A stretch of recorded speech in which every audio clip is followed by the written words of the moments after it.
12 ज्योतिर्लिंग क्यों और कैसे प्रकट हुए, जानिए अद्भुत कथा और रहस्य। ये कहानी उस समय की है जब सृष्टि का आरंभ हुआ था। त्रिदेव ब्रह्मा, विष्णु और महेश इस संसार के संचालक बने। ये कथा है भोलेनाथ के उन 12 रूपों की जो आज भी इस धरा पर ज्योतिर्मय स्वरूप में विराजमान है। नमस्कार प्यारे दर्शकों, मैं अर्जुन एक बार फिर आपका हार्दिक स्वागत करता हूं आपके अपने चैनल विद्या ज्ञान सागर में। दोस्तों, आज हम एक नई कहानी और एक नया वीडियो लेकर आपकी सेवा में उपस्थित हुए हैं। आज की कथा अत्यंत ज्ञानवर्धक और प्रेरणादायक है। कथा शुरू करने से पहले आपसे एक विनम्र निवेदन है। शास्त्रों में कहा गया है कि अधूरी छोड़ी गई कथा दुख और पाप का कारण बनती है, इसलिए इसे अंत तक अवश्य सुनें। और अगर आप अपनी माँ से सच्चा प्रेम करते हैं तो इस वीडियो को लाइक करें, हमारे चैनल को सब्सक्राइब करें और कमेंट में माँ लिखकर अपना समर्थन दें। तो आइए बिना किसी विलंब के आरंभ करते हैं आज की प्रेरणादायक कथा। एक दिन ब्रह्मा जी और विष्णु जी के बीच श्रेष्ठता का विवाद उत्पन्न हुआ। ब्रह्मा जी बोले, मैं सृष्टि करता हूं, इसलिए मैं सर्वश्रेष्ठ हूं। विष्णु भगवान ने कहा, मैं पालनहार हूं, मैं श्रेष्ठ हूं। तभी उनके बीच एक विशाल अग्नि स्तंभ प्रकट हुआ। यह धरती से निकलकर अनंत तक जा रहा था। स्तंभ से आवाज आई, तुम दोनों में कौन श्रेष्ठ है, ये जानने से पहले मेरे आदि और अंत को खोज लो। ब्रह्मा जी हंस पर सवार होकर ऊपर गए। विष्णु भगवान वराह रूप में नीचे गए। हजारों वर्ष बाद भी दोनों को स्तंभ का अंत नहीं मिला।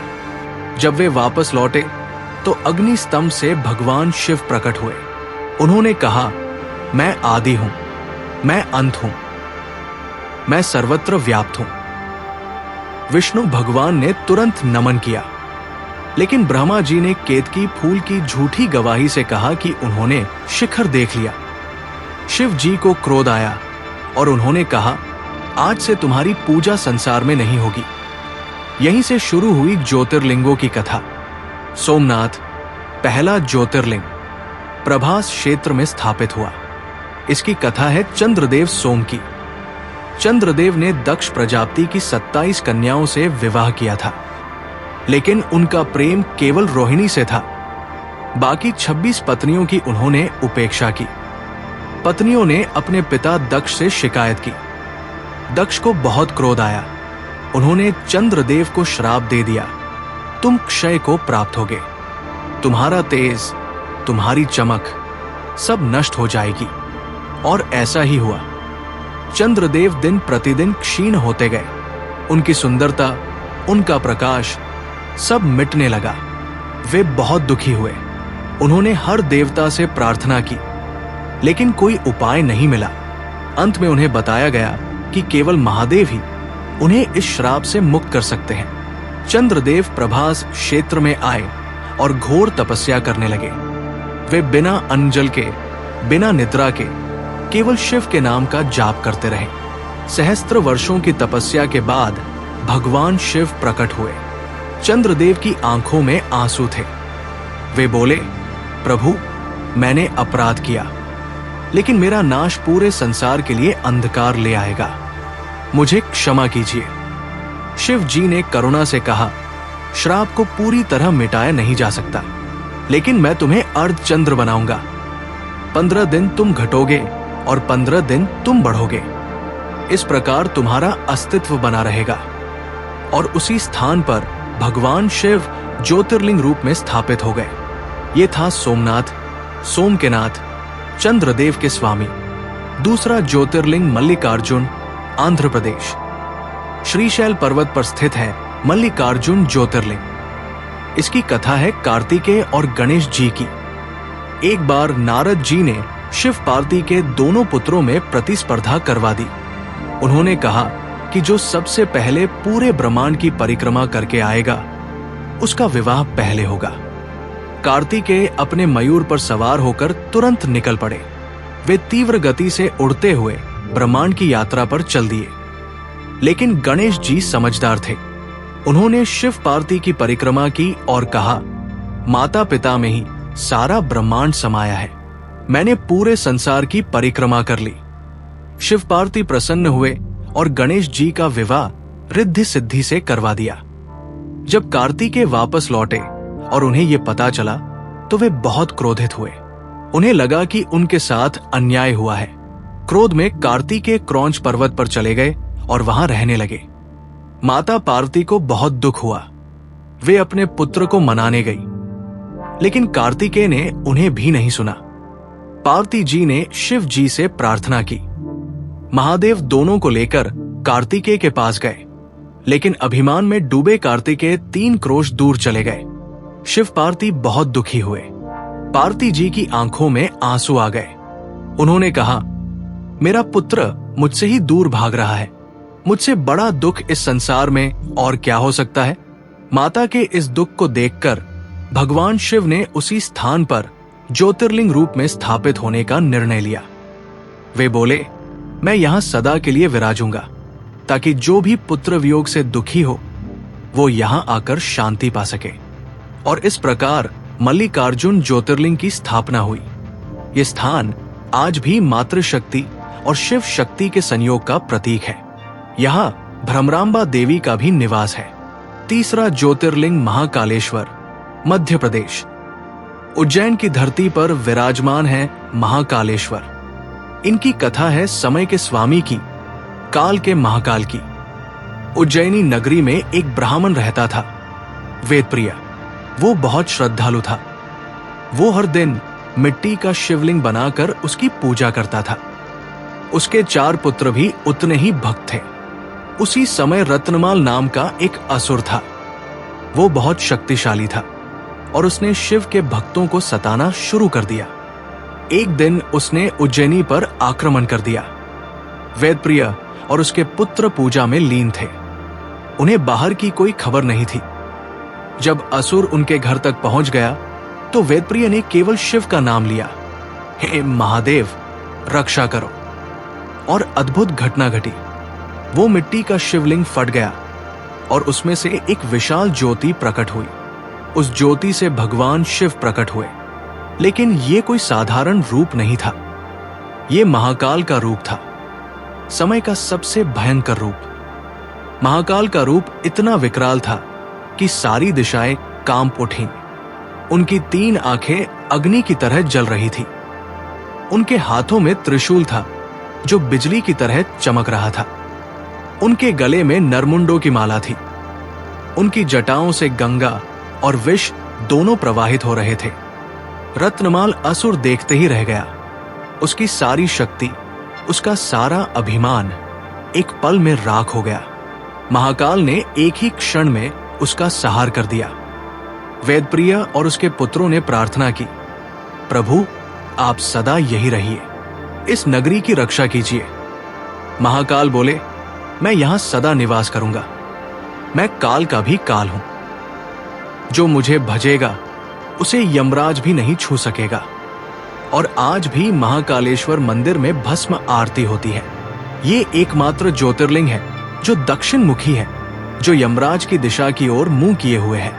मानो महादेव स्वयं कह रहे हों, मेरे भक्त को छूने की हिम्मत मत करना। चौथा ज्योतिर्लिंग ओंकारेश्वर, मध्य प्रदेश। नर्मदा के पवित्र तट पर ओंकार पर्वत पर विराजमान है ओंकारेश्वर। ये पर्वत ओम के आकार का है। इसकी कथा है देवताओं और असुरों के युद्ध की। एक समय देवताओं और असुरों में घोर युद्ध हुआ। असुर बहुत शक्तिशाली थे और देवता हारने लगे। इंद्र सहित सभी देवता बहुत चिंतित हुए।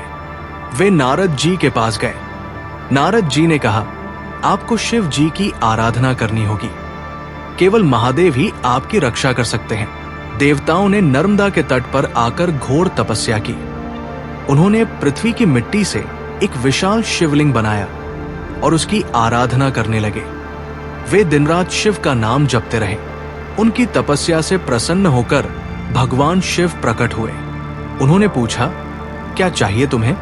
इंद्र ने कहा, प्रभु असुरों से हमारी रक्षा कीजिए, हम निर्बल हो गए हैं। शिव जी मुस्कुराए और बोले, मैं स्वयं तुम्हारे द्वारा बनाए गए इस शिवलिंग में प्रवेश करता हूं। मैं यहां ओंकारेश्वर के रूप में सदा निवास करूंगा। जो भी यहां आकर मेरी आराधना करेगा उसे कभी पराजय नहीं होगी। और अद्भुत बात हुई, जैसे ही शिव जी उस लिंग में प्रवेश किए, पूरा पर्वत ओम के आकार का हो गया। नर्मदा नदी भी 2 धाराओं में बंट गई, मानो वह भी ओम का उच्चारण कर रही हो। देवताओं ने फिर से युद्ध किया और इस बार उन्हें विजय मिली। असुर पराजित हुए और भाग गए। लेकिन कथा यही समाप्त नहीं होती। एक बार विंध्याचल पर्वत को अभिमान हो गया। वो सूर्य के मार्ग में आने लगा। सूर्य ने कहा, विंध्याचल, तुम इतने ऊंचे हो रहे हो कि मेरा मार्ग अवरुद्ध हो रहा है। विंध्याचल ने घमंड में कहा, मैं मेरु पर्वत से भी ऊंचा होऊंगा। कौन रोक सकता है मुझे? ये सुनकर देवता चिंतित हुए। अगर विंध्याचल इसी तरह बढ़ता रहा तो सूर्य का मार्ग ही बंद हो जाएगा। वे ऋषि अगस्त्य के पास गए। अगस्त्य जी विंध्याचल के पास आए और बोले, हे पर्वतराज, मैं दक्षिण की यात्रा पर जा रहा हूं। आप झुककर मुझे मार्ग दे। जब मैं वापस आऊंगा तब आप फिर से ऊंचे हो जाना।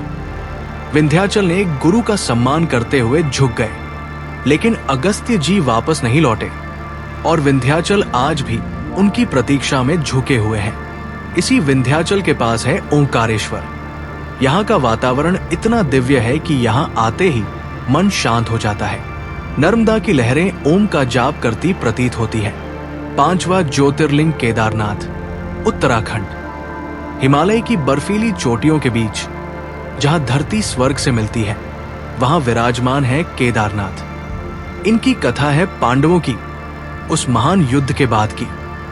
महाभारत का युद्ध समाप्त हो चुका था। कुरुक्षेत्र की धरती रक्त से लाल थी। करोड़ों योद्धाओं के शव बिछे थे।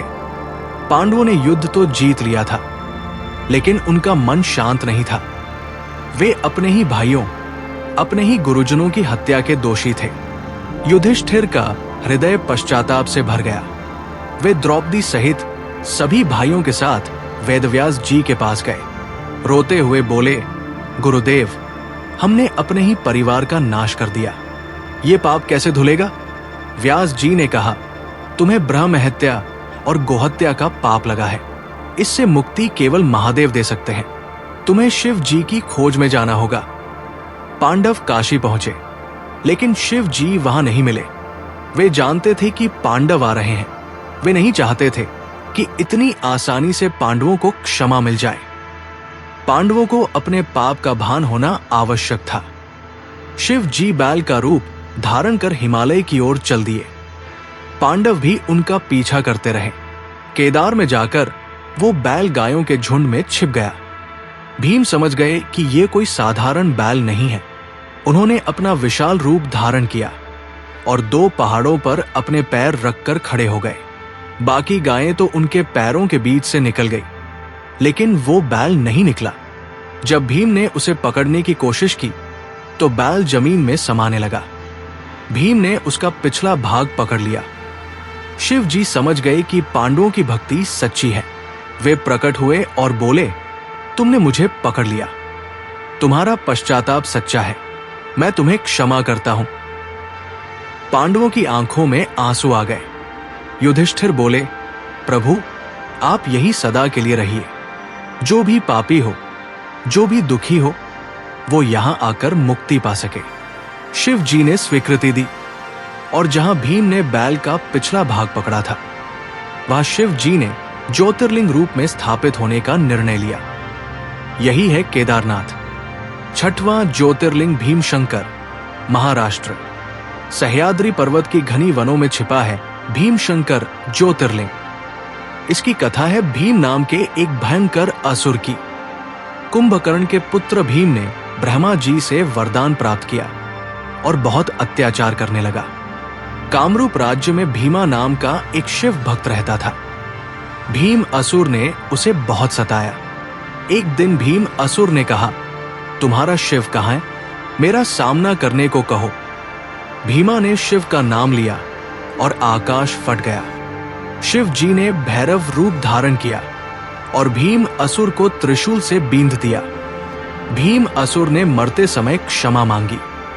शिव जी बोले, तुम्हें मोक्ष मिलेगा। मैं यहां भीमशंकर के नाम से सदा विराजूंगा। यहां की नदी भीमा भी शिव के नाम पर है। 7वां ज्योतिर्लिंग काशी विश्वनाथ, उत्तर प्रदेश। काशी, जिसे वाराणसी भी कहते हैं, ये केवल एक शहर नहीं है, ये है महादेव का निवास स्थान। यहां विराजमान है विश्वनाथ, संसार के नाथ। काशी की स्थापना स्वयं शिव जी ने की थी। ये धरती का सबसे प्राचीन शहर है। कहते हैं जब प्रलय होती है तब भी काशी अपनी जगह पर रहती है। शिव जी इसे अपने त्रिशूल पर उठा लेते हैं।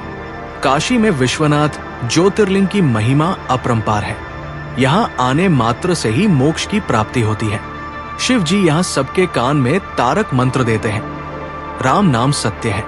काशी में एक और रहस्य है। यहाँ मणिकर्णिका घाट है। कहते हैं यहाँ जिसका अंतिम संस्कार होता है उसे सीधे मोक्ष मिल जाता है। 8वां ज्योतिर्लिंग त्र्यंबकेश्वर, महाराष्ट्र। गोदावरी नदी के उद्गम स्थल पर नासिक के पास स्थित है त्र्यंबकेश्वर ज्योतिर्लिंग। इसकी कथा है गौतम ऋषि और उनकी पत्नी अहल्या की। गौतम ऋषि बहुत तपस्वी थे। वे अपनी पत्नी अहल्या के साथ ब्रह्मगिरि पर्वत पर रहते थे। उनका आश्रम बहुत सुंदर था। एक बार 12 वर्षों का भयंकर अकाल पड़ा। सारी नदियां सूख गई, पेड़ पौधे मुरझा गए, लोग भूख प्यास से मरने लगे। लेकिन गौतम ऋषि के आश्रम में सब कुछ हरा भरा था। उन्होंने वरुण देव की आराधना से जल प्राप्त किया था। दूर दूर से ऋषि मुनि गौतम जी के आश्रम में आने लगे। गौतम जी ने सबका स्वागत किया। उन्होंने किसी को भी भूखा प्यासा नहीं जाने दिया। लेकिन कुछ ऋषियों के मन में ईर्ष्या जाग उठी। वे सोचने लगे कि गौतम के कारण उनका महत्व कम हो रहा है। उन्होंने एक षड्यंत्र रचा। एक दिन जब गौतम जी खेत में गाय चरा रहे थे तो उन ईर्ष्यालु ऋषियों ने माया से एक गाय बनाई और उसे गौतम के खेत में भेज दिया। जब गौतम जी ने उसे भगाने के लिए घास का एक तिनका भी फेंका तो वो गाय मर गई। गोहत्या का पाप बहुत बड़ा पाप था। सभी ऋषि गौतम जी को कोसने लगे। गौतम जी को बहुत दुख हुआ। उन्होंने सभी ऋषियों से पूछा, इस पाप से मुक्ति का क्या उपाय है? ऋषियों ने कहा, तुम्हें ब्रह्मगिरि की 7 बार परिक्रमा करनी होगी। तुम्हें गंगा को यहां लाना होगा और शिव जी की आराधना करनी होगी। गौतम जी ने वैसा ही किया। उन्होंने घोर तपस्या की। उनकी तपस्या से प्रसन्न होकर भगवान शिव प्रकट हुए। गौतम जी ने प्रार्थना की, प्रभु मुझे गोहत्या के पाप से मुक्त कीजिए। शिव जी बोले, तुमने कोई पाप नहीं किया, ये एक षड्यंत्र था। लेकिन तुम्हारी भक्ति देखकर मैं प्रसन्न हूं। मैं गंगा को यहां लाऊंगा और स्वयं यहां निवास करूंगा। और शिव जी ने अपनी जटाओं से गंगा को निकाला। लेकिन गंगा को अहंकार हो गया। वे बोली, मैं तो केवल काशी में रहूंगी। शिव जी को क्रोध आया। उन्होंने गंगा को अपनी जटाओं में बांध लिया। गंगा ने क्षमा मांगी।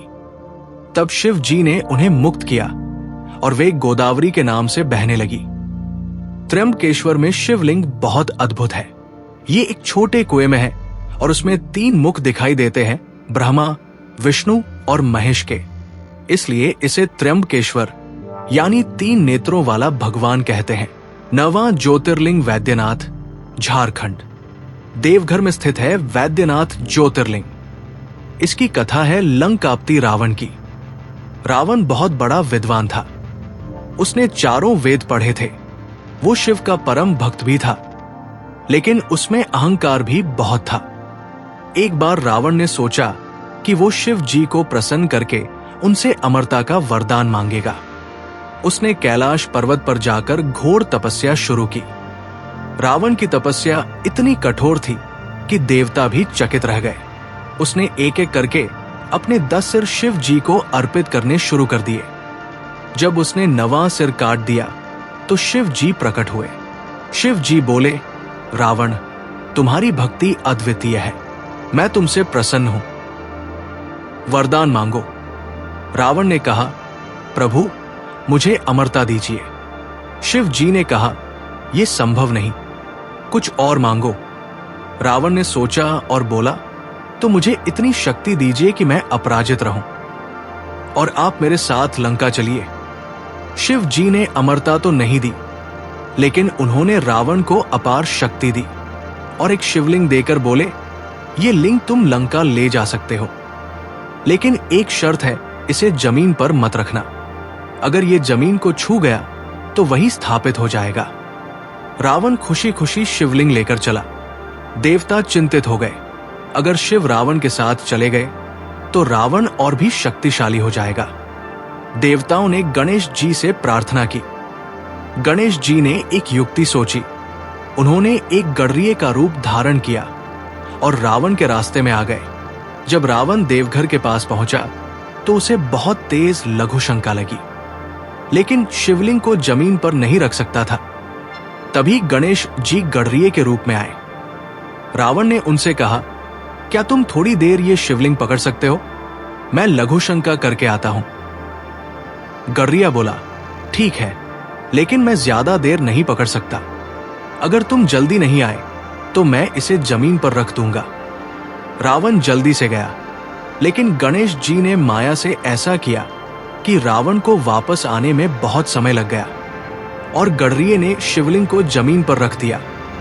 जब रावण वापस आया तो शिवलिंग जमीन में स्थापित हो चुका था। रावण ने बहुत कोशिश की उसे उखाड़ने की, लेकिन वो नहीं हिला।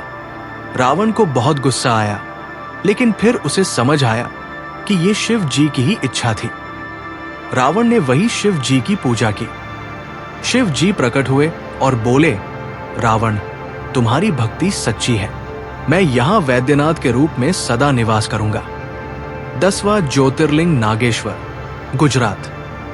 गुजरात के द्वारका के पास स्थित है नागेश्वर ज्योतिर्लिंग। इसकी कथा है दारुक नाम के एक राक्षस की।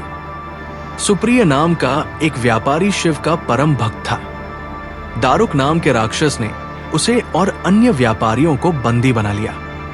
सुप्रिय ने सबको शिव का नाम जपने को कहा। दारुक की पत्नी दारुकी का हृदय पिघल गया और वो भी शिव का नाम जपने लगी।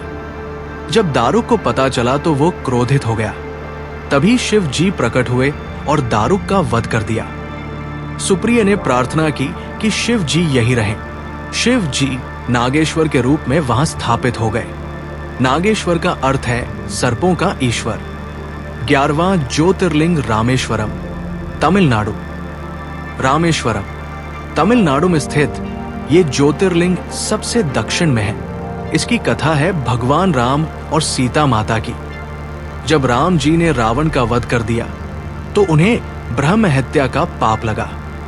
क्योंकि रावण एक ब्राह्मण था, वो एक विद्वान था।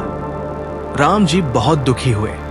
विभीषण ने कहा, प्रभु, आपको शिव जी की पूजा करनी होगी, केवल वही इस पाप से मुक्ति दे सकते हैं। राम जी ने कहा, लेकिन शिवलिंग कहां से लाएं? ये तो सागर के बीच में है। विभीषण बोले, मैं काशी से शिवलिंग लेकर आता हूं, आप प्रतीक्षा कीजिए। विभीषण गए, लेकिन शुभ मुहूर्त का समय आ गया और विभीषण वापस नहीं लौटे। सीता जी ने कहा, प्रभु, मुहूर्त निकल रहा है, आप रेत का शिवलिंग बना लीजिए। राम जी ने रेत से एक शिवलिंग बनाया और उसकी पूजा की। जैसे ही उन्होंने पूजा पूरी की, शिव जी प्रकट हुए और उन्हें सभी पापों से मुक्त कर दिया। तभी विभीषण काशी से शिवलिंग लेकर आए। जब उन्होंने देखा कि राम जी ने रेत का लिंग बना लिया है तो वे बहुत दुखी हुए। उन्हें लगा कि उनकी सारी मेहनत बेकार चली गई। राम जी ने उनकी दुविधा समझी। उन्होंने कहा, विभीषण, तुम जो लिंग लाए हो उसे भी यही स्थापित करो, ये भी पूजा जाएगा। लेकिन विभीषण ने कहा, नहीं प्रभु, आपने जो लिंग बनाया है वो श्रेष्ठ है, उसकी पहले पूजा होनी चाहिए। राम जी मुस्कुराए और बोले, ठीक है, तो एक काम करो, इस रेत के लिंग को उखाड़ कर फेंक दो, फिर तुम्हारा लिंग स्थापित करेंगे। विभीषण ने सोचा कि रेत का लिंग आसानी से उखड़ जाएगा। उन्होंने पूरी ताकत लगाई, लेकिन लिंग नहीं हिला। हनुमान जी ने भी कोशिश की, लेकिन वो भी नहीं हिला सके। तब सबको समझ आया कि जिस चीज को राम जी ने बनाया हो उसे कोई नहीं मिटा सकता। वो रेत का लिंग पत्थर बन गया और रामेश्वरम के नाम से प्रसिद्ध हुआ।